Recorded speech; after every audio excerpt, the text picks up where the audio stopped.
All right, so then we're back here with the PTO Link. Gonna get a little demonstration here. Yes, sir. How are we doing today? We're good. Well, today we're going to demonstrate the ease of a PTO Link system, quick connect system. Okay, so that's how it really works. I'm going to show you how to install it. First of all, you just come right over here. This is representing your tractor.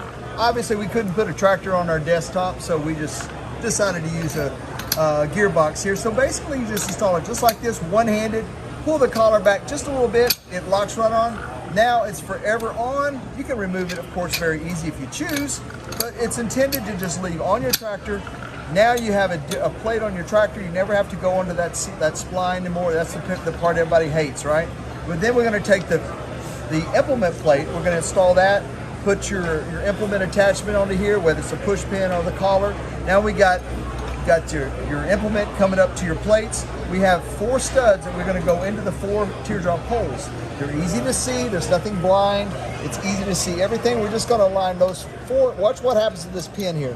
When we put that in the hole, we're going to push it all the way and give it a half-inch turn, and it's completely locked right there. That is the connected PTO system.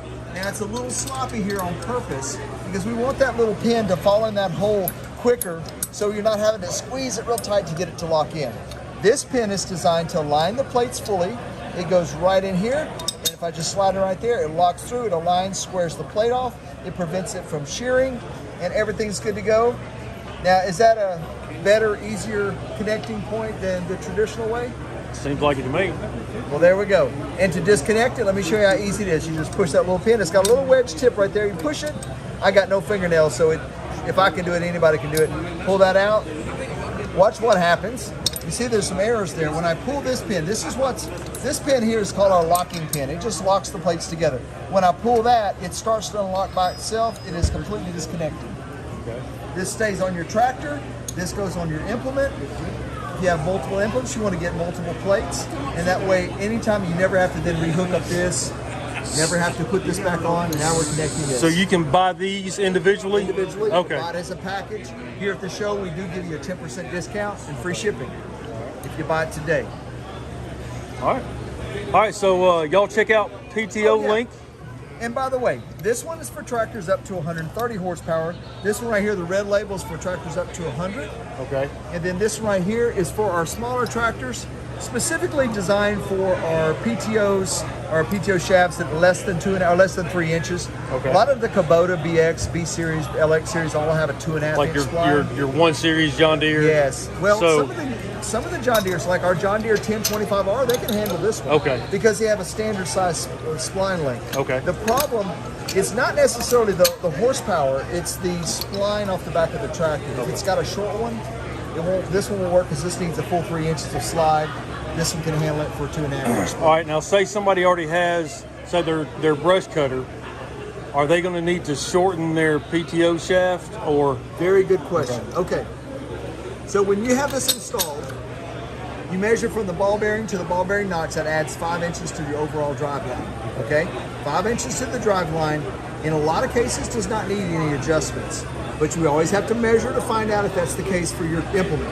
Tractor, the bush hog, stuff like that, because they have such a long leeway, you're reaching way up here to get to your tractor, that usually don't pose much of a problem. But tillers, flail mowers, anything with a short PTO spline that has not as much leeway, you have to specially measure those and adjust it as needed. Now, there's always an alternative to cutting your drive line, adding a 3-point quick hitch to the back of your tractor. That's always going to offset a little bit.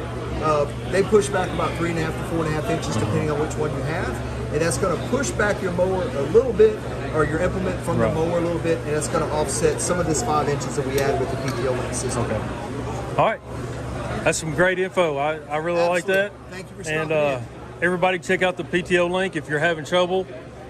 And that looks very simple, very easy to take on and put off. I appreciate it. Thank you. Absolutely. Thank you so much. I heard you mention someone that maybe has an impairment.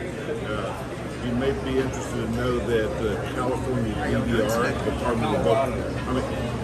Colorado DDR, Department of Vocational Rehabilitation, approved this as a vendor, and they help their farmers with disabilities. I know this subscriber of mine lives in Texas, and that's about all I know. Okay. All right. So y'all are in Texas. We're in Stafford, Texas. Stafford. Southwest Houston. Okay. Well, I'll let him know. Whereabouts in Texas is he? That I'm not sure. I just know he's from Texas. All right. All right. Is there any way I could get a copy of that video?